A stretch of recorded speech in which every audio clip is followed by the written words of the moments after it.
வணக்கம். நான் அண்ணாச்சி ஆறுமுகப்பாண்டியன். சிரிப்போம் சிந்திப்போம் என்ற நிகழ்ச்சியின் அரசியல் பார்வை. அருமை நண்பர்களே, தமிழகத்திலே பரபரப்பாக போய்கொண்டிருக்கின்ற பிரச்சனைகளில் ஒன்று கள்ளத்தனம் கொண்ட கருணாநிதி வாழ்கவே என்ற பாடல் பிரச்சனை.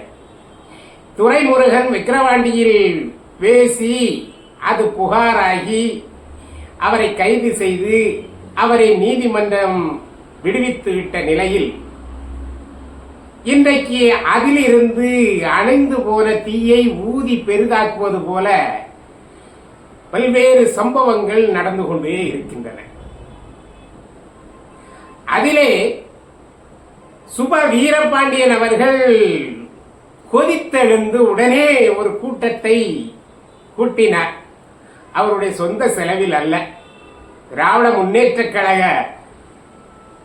செலவிலே ஒரு நிகழ்ச்சியை ஏற்பாடு செய்து அதிலே அவர் கொந்தளித்து விட்டார். சுபவி அவர்கள் அவர் கொந்தளித்தால் பரவாயில்லை. இப்போது அவர் கொந்தளித்ததை பார்த்து சீமானின் தம்பிகள் கொந்தளித்து இன்றைக்கு குமரிக் கொண்டிருக்கின்றார்கள். சுபவி அவர்களை திட்டி தீர்த்து விட்டார்கள். அந்த அளவிற்கு சுபவி மீது மிகுந்த கோபத்திலே இருக்கின்றார்கள். காரணம், சுபவி அவர்கள் டெபாசிட் வாங்க வழி இல்லாத நீங்கள் எங்கள் கலைஞரை பற்றி 5 முறை முதல்வராக இருந்த கலைஞரை பற்றி அவதூறாக பேசலாமா என்று ஒரு வார்த்தையை கேட்டுவிட்டார். இது ஒரு வார்த்தை. இதற்கு பதில் சொன்ன சீமானின் தம்பிகள் அழகாக சொல்கின்றார்கள். 5 முறை முதல்வராக இருந்த ஒருவரை டெபாசிட் வாங்க வழி இல்லாத ஒரு கட்சி விமர்சனம் செய்கிறது என்று சொன்னால் நீ எதற்காக செய்கிறாய் என்று கேட்கிறார். அதாவது சுப வீரபாண்டியன் எந்த காலத்திலும் அரசியல் கட்சியில் ஈடுபட போவதில்லை. அவர் பெரியாரின் கொள்கைப்படி அவர் ஒரு அமைப்பை வைத்துக் கொண்டு சாப்பிட்டுக் கொண்டிருக்கிறார், அவ்வளவுதான். அதுதான் அவருடைய சமூக சேவை. திராவிட தமிழர் பேரவையா இப்படி ஒரு ஒரு அமைப்பு யாருக்கு தெரியுதுன்னு தெரியல. ஆனால் இப்படி ஒரு அமைப்பை வைத்துக் கொண்டு ஆங்காங்கே திராவிட இறக்க கருத்துக்களை எல்லாம் சொல்லிக்கொண்டு அவர் பிழைப்பு நடத்தி கொண்டு இருக்கிறார். அது அவர்களுடைய பாலிசி என்று சொல்லுங்களேன். ஆனால் அவர் பேசுகின்ற பொழுது நாங்கள் ஏன் பேசக்கூடாது? 10-13 வருடங்களாக அரசியலில் ஈடுபட்டு போராடி கொண்டிருக்கின்ற நாங்கள் பேசவில்லை என்றால் யார் பேசுவார்கள்? முதலமைச்சர் ஆகின பிறகுதான் முதலமைச்சரை பற்றி பேச வேண்டுமா? இது அறிவாளி பேசக்கூடிய வார்த்தையா என்று சுபவியை பார்த்து பொறிந்து தள்ளிவிட்டார்கள். அதாவது பரவாயில்லை. இப்போது சுபவி அவர்கள் ஒரு வயது அனுபவசாலி என்று வைத்துக் கொள்ளுங்களேன். இப்போது சீமானின் தம்பிகள் கொஞ்சம் இளைஞர்களாக இருக்கின்றார்கள். அவர்கள் கொதித்தெழுவதிலே ஒரு நியாயம் இருக்கிறது என்று மக்கள் ஏற்றுக்கொள்வார்கள்.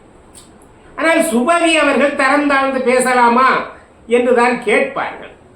ஆனால் நேற்று அந்த பேசிய அந்த விழாவிலே விழா இல்லாது இவரா கூட்டிக்கிட்டு, ஏன்னா இவர் தனக்கு திராவிட முன்னேற்ற கழகத்தின் மீதும் திமுக தலைவர் கலைஞர் மீதும் எனக்கு தீராத பற்றி இருக்கிறது, எனது தந்தையை போன்றவர் என்றெல்லாம் சுபவி சொல்லி இருக்கின்றார்.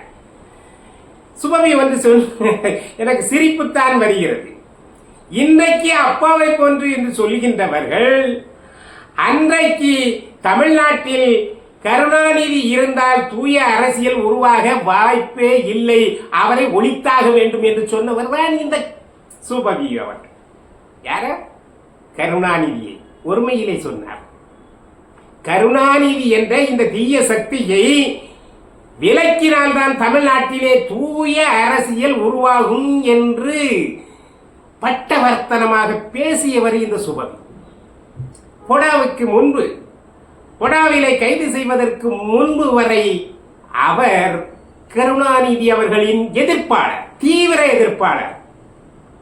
அவருக்கு மட்டுமல்ல, கி வீரமணி போன்றவர்களெல்லாம் அவர் அரசியலிலே தலைவர் ஆனால், அதாவது பொறுப்புக்கு வந்தால்தான் அவர் நண்பர் ஆவார். இல்லை என்றால் யார் பொறுப்பிலே இருக்கின்றார்களோ அவர்கள் நண்பராவார்கள். வீரமணி அவர்கள் ஜெயலலிதா அவர்களுக்கு சமூக நீதி காத்த வீராங்கனை என்ற இந்த பட்டத்தை கொடுத்தார்கள். உங்களுக்கு ஞாபகம் இருக்கும். அவர் வழியிலே போகின்றவர் தான் இந்த சுபவி அவர்கள்.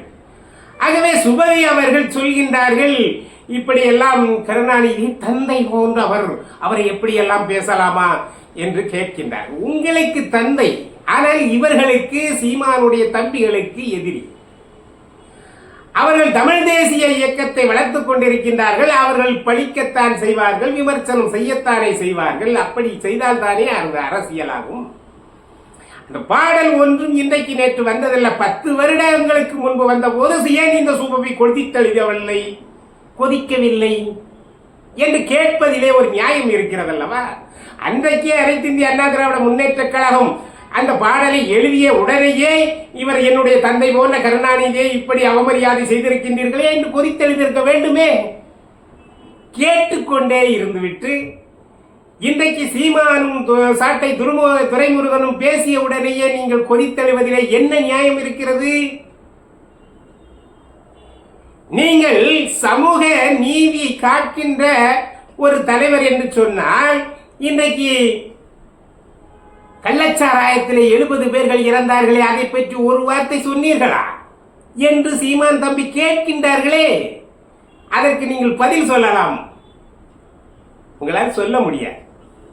ஏனென்றால் நீங்கள் மௌனம் காத்துக் கொண்டிருக்கின்றீர்கள். நீங்கள் சமூக நீதி கண்காணிப்பு குழுவின் தலைவராக இருந்து கொண்டு கள்ளச்சாராயத்தால் 70 பேர்கள் இறந்தவர் அந்த செய்தியை ஒரு வார்த்தை கண்டிக்கவில்லை. வேங்க வயலிலே குடிதண்ணீர் தொட்டியிலே மலம் கலந்த விஷயத்தை பற்றி ஒரு வார்த்தை பேச வக்கில்லை. திரௌபதி அம்மன் கோயிலிலே 2 தரப்புகளுக்கும் சண்டை ஏற்பட்டு அந்த கதவு மூடப்பட்டு இருக்கிறது. அதை திறப்பதற்கு உங்கள் சமூக நீதி வழி செல்லவில்லை. உங்களுக்கு எதற்கு சமூக நீதி கண்காணிப்பு குழு தலைவர் என்கின்ற பதவி என்று கேட்கின்றார்கள் சீமானின் தம்பிகள். நியாயம் இருக்கிறது இல்லையா? அதை விட சுபவி அவர்கள் கொந்தளிக்கிறார். எப்படி கொந்தளிக்கிறார் என்றால், இனி நாங்கள் சும்மா விடப்போவதில்லை. சீமான் அவர்களே, நீங்கள் எங்களை பற்றி எங்கள் தலைவரை பற்றி பேச ஆரம்பித்து விட்டால் நாங்கள் விஜயலட்சுமியை பற்றி பேசுவோம். பார்த்தீங்களா எவ்வளவு கீழ்த்தரமான அரசியல்? பார்த்தீங்களா, நான் நேற்று ஒரு பதிவு எழுதியிருந்தேன். கீழ்த்தரமான அரசியலின் முன்னோடிகள் யார் என்றால் இந்த திராவிட இயக்க தலைவர்கள் தான். பேசி ஜெயிக்க முடியல. சீமான் தம் கருத்துக்கு கருத்தை நீங்கள் கருத்தால் அடிக்க உங்களுக்கு வழி இல்லை. இப்போது நீங்கள் என்ன சொல்கின்றீர்கள்? நீங்கள் பேசினால் நாங்கள் விஜயலட்சுமி கதையை எடுக்க வேண்டியது இருக்கும். சீமானுக்கு ஒரு கேள்வியை ஒரு சவால் விடுகிறார். நீங்கள் விஜயலட்சுமி மீது நீங்கள் வழக்கு தொடர முடியுமா? அவர்கள் கேள்விக்கு பதில் சொல்ல முடியுமா? இப்படி ஒரு அற்பத்தனமான முட்டாள்தனமான கேள்வியை சுபவி வைத்து இருக்கிறார். அரசியலில் விஜயலட்சுமிக்கு என்ன வேலை? எங்க யோக்கியமான தலைவர்கள் என்று பார்த்தால் யார் யோக்கியமான தலைவர்கள்? தமிழ்நாட்டிலே விரல் விட்டு சொல்லுங்கள். காமராஜருக்கு பிறகு ஒரு தலைவராவது யோக்கியமான தலைவர்கள்? எவருக்கும் 3-4 பொண்டாட்டிகள், பல ஆயிரக்கணக்கான கோடி பணம், சொத்துக்கள், லஞ்ச லாவணிகள் தானே இன்றைக்கு பதவியில இருக்கின்றார்கள். உங்களுடைய கொள்கையை யாராவது அநீதியாக ஏதாவது செய்திருக்க வேண்டும் என்பதுதானே. அப்ப சீமான் வைத்திருப்பதிலே என்ன தவறு இருக்க முடியும்? சீமான் ஒரு கட்டத்தில் வைத்திருந்தார், விட்டு விட்டார். இப்போது கல்யாணம் பண்ணி அவர் தனியா இருக்கிறார், இருந்துட்டு போட்டுமே. ஏன் அதை அரசியலுக்கு எடுக்கின்றீர்கள்? அதுவும் சுபவி போன்ற வயது முதிர்ந்த அனுபவசாலியான அரசியல்வாதி எடுக்கலாமா? அப்ப எடுத்து விட்டா இனி தம்பிகள் கேட்பாங்கல்ல, பிரான்ஸ் தமிழச்சியை பற்றி பேசுவாங்கல்ல.